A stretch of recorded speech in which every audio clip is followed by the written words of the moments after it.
Hey, what's up, guys? It's Craig Syracusa. Welcome in. Happy Wednesday. It's December 9th. I hope you're enjoying the day so far. If you want to follow along, God's viewpoint.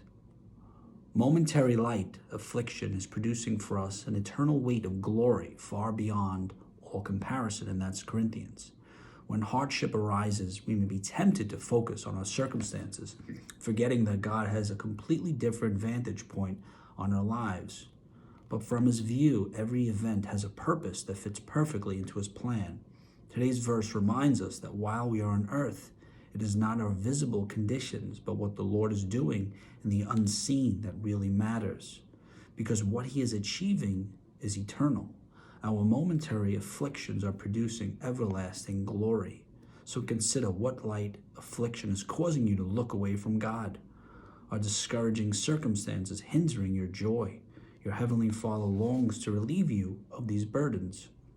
Friend, when you have God's viewpoint, you will be able to face your circumstances with the confidence that he will not just see you through your difficulties, but will bless you immeasurably through them. So trust him. The Lord will help you soar past your hardships into a victory that you'll certainly not want to trade for the world. Father, help me face circumstances that full knowledge that you are working in the unseen. Amen. In his presence, trust his perspective and unseen hand. So if you just take the pandemic, for instance, as when we look back a year from now, a couple of years from now, I know, listen, it's been devastating for a lot of us, right? We've sacrificed a lot. It's affected a lot of us financially, emotionally, spiritually.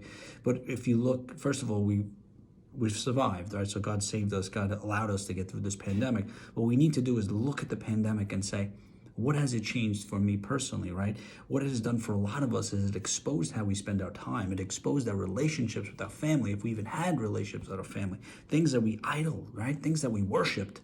So all of that is even though we went through a storm, in a sense, it's been like an awakening for all of us. We have to look at that piece and say, this has brought me closer to my family, closer to a relationship with Christ. It has sort of revealed what's truly important in life. It's given me a clearer perspective. So if you look at the pandemic as a whole, overall, right, when we look back, we say, this pandemic really changed me and made me into a different person. But it's easy to look at it and say, I've lost all this money, I've lost all this, I've lost that, and it's been horrible, and then people are dying, and we know that.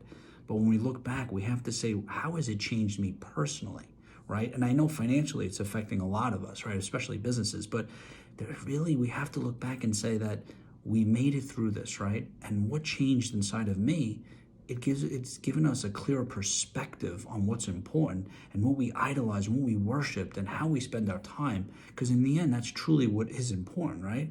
Is how we spend our time, how we influence other people, how we have a relationship with our family, our friends, and our loved ones, and always having a strong relationship and foundation of faith in Jesus Christ. Until next time, always remember you have the ability to inspire and evangelize through your words and actions. God bless you.